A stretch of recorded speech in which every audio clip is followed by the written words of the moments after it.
Beneath a layer of fill, they found a piece of marble stamped with a cross from the time of the Crusades. The church is, in a word, breathtaking. The very air that hangs inside seems infused with something holy. While on a trip to the ancient land of Jerusalem, Josh Gates found something at the location where Jesus was crucified, one that could alter our understanding of Jesus' death and resurrection forever. What did the renowned explorer discover in this highly revered site? And what other fascinating finds has Josh Gates stumbled upon in his travels? Join us as we explore the Josh Gates expedition, investigating the most incredible adventures and discoveries. Exploration in the Church of the Holy Sepulchre. In the heart of the Old City in Jerusalem lies a magnificent structure with a rich history, linked to perhaps the most famous man to have ever existed, Jesus Christ. This is the Church of the Holy Sepulchre, home to the two holiest sites mentioned in the Bible, Golgotha and the tomb where Jesus was supposedly buried. Historians believe the church itself was built on the very hill where Jesus was crucified, and within its depths, you will find the very place where the rabbi was laid to rest after his crucifixion. When Josh visited the holy site back in 2019 for an episode of Discovery Channel's Expedition Unknown, nothing could have prepared him and his crew for the shocking discovery they were about to uncover. Josh began the episode by delving into the very history of the Church of Holy Sepulchre, including a full breakdown of its spiritual significance and its place in the biblical narrative of the story of Jesus. The genesis of the Church of the Holy Sepulchre is a story that takes us to around 330 AD, after Emperor Constantine finally embraced Christianity.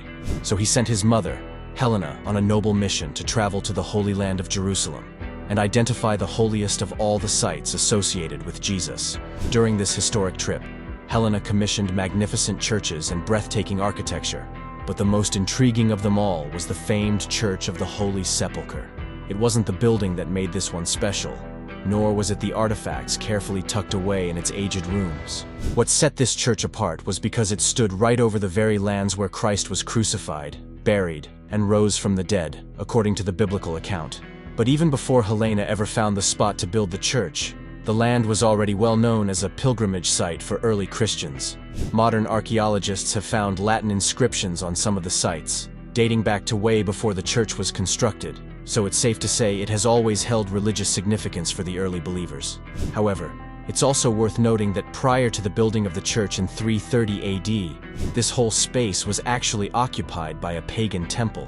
As unbelievable as it sounds, the site on which the Church of the Holy Sepulchre stands on was once home to a Jupiter or Venus temple built by the Romans, who persecuted the Christians in the church's early days. The Church of Holy Sepulchre has also had its fair share of woes, like in 614 AD, when Persian invaders torched the building, burning it to the very ground. Years later, a renovated structure was standing on the same spot, before being destroyed again in the year 1009 by the pathological Caliph al-Hakim. It was eventually restored by the 12th century Crusaders, and retains the same form till today. As Josh and his team stepped into the lavishly decorated church, he echoed the doubts of many historians and archaeologists. Was this church built in the right spot? Did Helena really pick out the place where Jesus was killed and buried? Or was there a miscalculation and the holy revered land actually lies out there somewhere? This mystery is what brings many archaeologists to this church, especially down into the hidden chambers where the tomb of Jesus lies. For hundreds of years, the Church of the Holy Sepulchre has entertained millions of visitors itching to see for themselves where the King of the Jews was buried. And just like every archaeological structure, it began to show signs of wear and tear. Time had also taken its toll on the structure, and so by 2016, expert scientists were called in to do an emergency restoration. However, while working on the project under a strict deadline of just 60 hours, they made a shocking discovery that settled the authenticity debate forever. Beneath the layer of fill, the archaeologists found a piece of marble stamped with a cross from the time of the Crusades, and as they dug deeper down, they found even older marble from the time of Constantine. At the very bottom, they also discovered the original limestone bed, which finally confirmed that there used to be a burial cave right there. So, it was basically a tomb built on a tomb that was also built on a tomb. With no iota of doubt, this was confirmed to be the exact spot where Jesus Christ was buried. However, this wasn't the only fascinating discovery Josh has made recently. The next one takes us to another fascinating time in history. Exploration at the ancient city of El Mirador. Driven by curiosity, adventurer Josh Gates embarked on a trip deep into the ancient Mayan city of El Mirador, on the quest to locate the lost tombs of a mysterious ruling dynasty known as the Snake Kings. Resting deep in the northern part of the modern department of El Petén in Guatemala is this large pre-Columbian settlement known as El Mirador, which translates to the viewpoint or the belvedere. Known as the site of one of the world's largest pyramids, El Mirador captures what remains of a lost advanced civilization. Historians believe this ancient community flourished from around the 6th century BC to the 1st century AD, getting to the peak of its civilization around the 3rd century BC. It was during this period that many of the structures were built, and as testament to the engineers' ingenuity, they're still standing till today. The site sits around 35 fascinating triadic structures, including the magnificent El Tigre, estimated to be around 180 feet, and the incredible La Danta, at 236 feet tall. Here, you will find structures that were originally faced with cut stone, decorated with large stucco masks depicting the deities of Maya technology. The earliest time of discovery in recorded history was in 1885 when Claudio Urrutia surveyed the entire Mirador basin. However, very little attention was paid to the site at the time, until a man named Ian Graham began mapping the area in 1962. As for the Snake King, Josh was trying to locate in the area. We see this snake symbol 1,000 years later. 1,000 years later, hearkening back to the Snake Kingdom. Around the 6th and 7th centuries AD, a group of warriors suddenly appeared from nowhere and launched massive attacks on some of the most powerful Mayan cities of the time. The war was heavy, the bloodshed was great, and the entire region never remained the same. This warrior clan then created what could be known as the only official empire from the era, known as the Snakehead Dynasty. Taking inspiration from the emblem glyph, featuring the depiction of a grinning snake, the story of the Snake Kingdom came alive again in the 1960s, when archaeologists started finding some etchings of these smiling serpents carved into the temples and tombs located throughout the jungles of the Petén region of southern Mexico and northern Guatemala. Many years down the line, Josh and his partner Richard stood on this same site, hoping to locate skeletal remains belonging to a member of this ancient tribe. They headed out to a particular tomb and began their excavation, but after digging for a while, they suddenly stumbled upon what appeared to be bones of a snake king. However, their excitement evaporated after they discovered the bones actually belonged to an elite person in the Mayan society. So, even though they found something, it wasn't exactly what they were looking for. So they headed out to the enormous La Danta pyramid, where Richard educates Josh about how the pyramid was built by the ancient Mayans. The duo then headed to the top of the pyramid to meet with Daniel Fagerman and Jared Boy, two LiDAR specialists who offered to help map El Mirador using the advanced laser technology. While they got delayed by thunderstorms on the first day, Mother Nature smiled upon them the following day. So the very next morning, the team boarded their helicopter to redo the LiDAR scan, as well as find a particular temple complex and another lost city they believe might be hidden around there somewhere. Unfortunately though, our explorer and his team were soon chased away from the land by a massive storm, which meant that the exploration had to be suspended. However, 3 months later, Josh travels back to El Mirador to check in with the team and their progress over the past weeks. Coincidentally, it was around this same time that the team discovered a Mayan glyph on a stone depicting a king, one of the most remarkable remnants of the civilization that used to inhabit this remote region. They also found new ancient burial sites, palaces with pyramids, remains of plazas, and finally, a rare cryptic monument with the paintings of 19 snake kings immortalized on the dynastic vase. Lost Spanish treasure found. Back in 2017, Josh traveled to the coast of Florida in search of a sunken treasure that had been lost since 1715. This historical trip took him deep into the heart of the Atlantic Ocean, in pursuit of what could be one of the most remarkable finds in recent memory. To understand why this finding was so incredible, we travel back to the year 1715, when King Philip V of Spain ran into financial trouble. So he ordered a fleet of ships to gather treasure from every corner of the New World. Sailing from Portobello in present-day Panama to Cartagena in Colombia, the troops went from region to region, gathering treasures for the king. By the time the mission was done, the 12 ships were filled with gold and silver coins, precious stones, and artifacts from the Incan realm, all totaling over $1 billion. But as the ship headed back, the story of what happened next differs depending on who's telling it. Some say the ships encountered a mighty storm that wiped them out, sending the treasures to the bottom of the ocean. However, According to another popular narrative, it appears the ship may have been sunk during a fierce attack known as the Battle of Baru, a part of the War of Spanish Succession. To begin this exploration, Josh travels to Sebastian, Florida, where he meets up with a man named Eric Schmidt, a treasure hunter who had single-handedly found 2 million in Spanish coins. Together, they searched through a beach using a metal detector, but their search turned out to be futile since they found nothing. The two then headed out to the Mel Fisher Treasure Museum, where 6 of the shipwrecks are now being exhibited before the public. At the museum, they linked up with another treasure hunter named Chris James, and together they headed out to the shipwreck of the Capitana to search for whatever they could find. But unfortunately, visibility was quite low that day, so they couldn't really find anything of value. Later, Josh also meets up with another treasure hunter named Gary Drayton, who took him deep into the Florida swamps, where they also searched for the treasure that may have been brought by the ocean. But all they could find was a flat iron from the mid-1800s, plus an iron conglomerate with a silver coin inside. Although they didn't end up finding a whole hoard of lost Spanish coins, the adventure showcased the historical significance of the billion-dollar treasure lost in the dark depths of the ocean. The search for Egypt's lost queens. In his series of travels through Egypt during the show's 4th season, Josh Gates explored the possibility of locating the secret resting place of 2 of the most powerful women in ancient Egypt, Cleopatra and Nefertiti. Ancient Egypt is home to many intriguing stories, but very few are as alluring as the story of Egypt's last queen, Cleopatra. Known for her debated beauty and incredible political acumen, Cleopatra was a legend in life and in death, mainly because of her leadership achievements, but more because nobody knows where she's buried. Born in 69 BC to the Egyptian king Ptolemy XII Auletes, and a mother that was never identified, Cleopatra was a member of an ancient Greek dynasty that took over Egypt around 305 BC.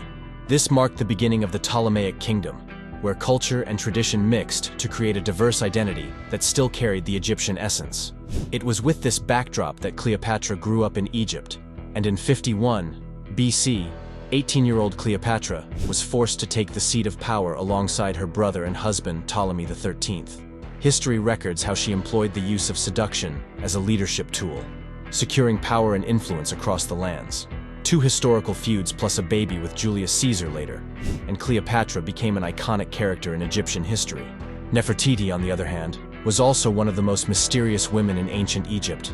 Between the years 1353 and 1336 BC, Queen Nefertiti ruled the affairs of the land alongside her husband Pharaoh Akhenaten, and then after he died, she took over.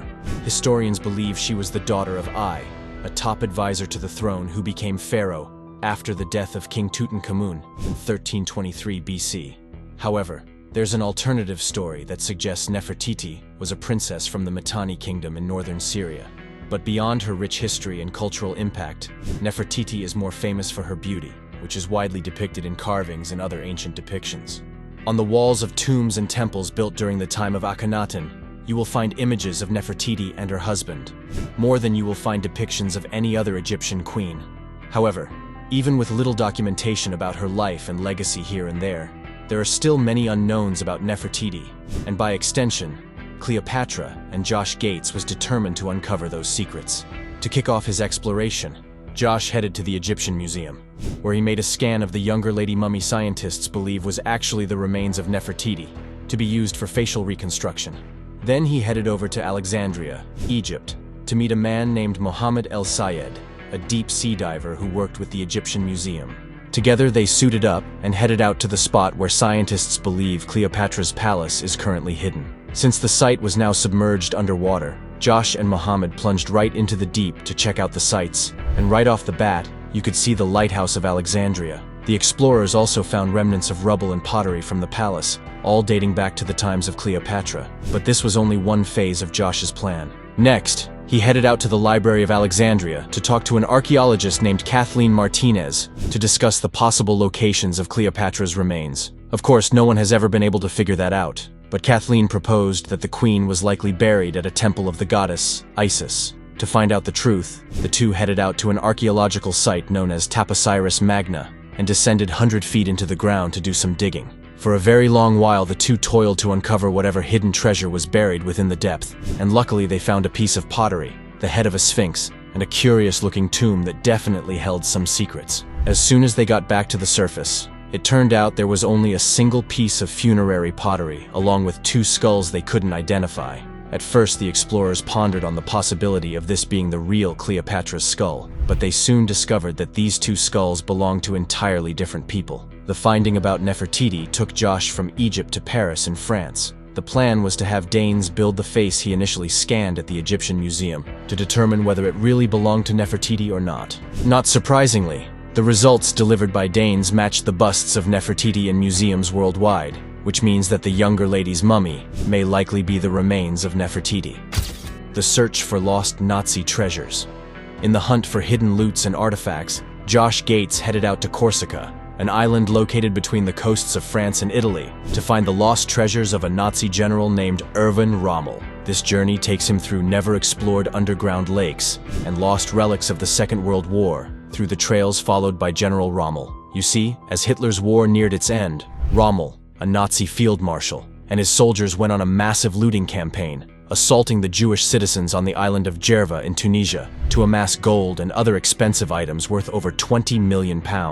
This kind of practice was common in those days, especially among the occupying Nazi soldiers who took over territories with impunity and stole all their treasured possessions as they retreated at the end. It was during a time like this that Rommel served as a field marshal in Wehrmacht, where he was widely known for his North African campaign, which earned him the nickname Desert Fox. So while overseeing the German occupation of Tunisia, Rommel took these treasures, and since then, they've never been found. According to historical accounts, the gold and other jewels were shipped to the island of Corsica, where it remains lost till today. But the big question is, how did such a massive hoard of treasures simply disappear? Well, that remained a mystery, until a 21-year-old engineer and diver named Peter Fleig, who worked under Rommel, came out with his wild story. He received top-secret orders from a Nazi captain named Ludwig Dahl, commanding him to head straight for the island of Corsica in a motorboat. This was to be a top-secret mission hidden from everyone else, not one to disobey orders. Fleig supposedly arrived at Corsica late into the night and was met by Captain Dahl, who took him to an abandoned German barracks. There he was also introduced to 3 soldiers identified as Gunther Kranz, Hans Schaub, and Albert Hofmeier. The others had supposedly been recruited in the same manner, and their mission, to transport 6 metal crates off the island without getting caught. Like a scene from a Hollywood blockbuster, the men crafted a foolproof plan to transport this stolen treasure into the heart of Germany, since traveling by air was too risky. However, when they arrived at the spot, they found no boats in sight, so they did the smartest thing they could do, in order to keep the mission secret. However, it's been many decades since then, and no traces of the treasure have ever been found. After countless expeditions to retrieve the crates and the treasures locked inside, historians eventually had to conclude that the box had probably disintegrated, which means the gold and jewels are probably sitting under the seabed. However, Josh was quite confident that he could find this hidden treasure wherever it was hidden. So, after landing in Corsica, he headed out to meet Marianne Bolzinger, a diver and explorer who showed him a sealed grotto where she believed the treasure was currently located. The 2 explorers were able to access the grotto. They also located a separate compartment that was inaccessible, so the mission had to be cancelled. But Josh wasn't about to give up. Instead, he headed out to General Rommel's hometown of Blaustein, Germany, where he linked up with a man named Tony Coloni. Tony revealed that he knew a man named Peter Fleig, and had once searched for the treasure in question. With Tony's help, Josh was able to identify another possible location for the lost treasure. Just like at the first sight, the 2 men went out to dive in the spot Tony had pointed out. They began finding objects that definitely didn't belong underwater, like this World War II-era American airplane, or this Nazi coin that no one could really explain how it got there. But then again, no treasure. But even though Rommel's loot remains elusive, Josh's adventure shed light on this untold story from the war era, exemplifying the level of exploitation that was common in those dark days. Lost fortunes of Adolf Hitler.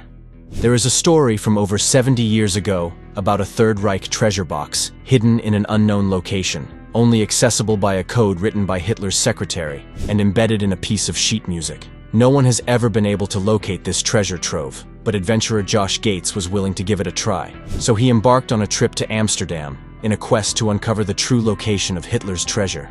As the story goes, this hoard was collated in the closing days of the Second World War, when the Nazis decided to collate all the gold and diamonds stolen from their captives, estimated to be worth tens of millions, and hide them away deep in the Alps. The only clue to finding this treasure was then encoded into a simple music piece, made by Martin Bormann, Hitler's secretary and keeper of all his secrets. Following Hitler's death, though, Bormann ran from the bunker to escape death. As for the treasure in Bormann's care, it has never been found since then. To find it, Josh headed out to the Doopsgezinde Kerk church to talk to an investigative journalist called Karl Hammer. These carefully hidden clues were designed to guide the bearer to the spot where Hitler's treasure was hidden, where he meets up with a treasure hunter named Christoph Boulay as they try to crack the true interpretation of the lyrics. After figuring out a part of the clues, the men decided to hike through the woods, and out of nowhere, they stumbled on a war-era bunker. Out of curiosity, they decided to explore the section.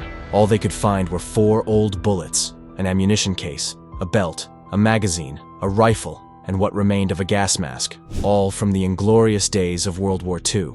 Unfortunately, Bormann's loot remains lost to the passage of time, just like billions of Nazi plunder that were never recovered. Even though it's been many decades since the war ended, many mysteries like this one remain unsolved, and will likely remain so for years to come. Thank you for watching. See you in the next video.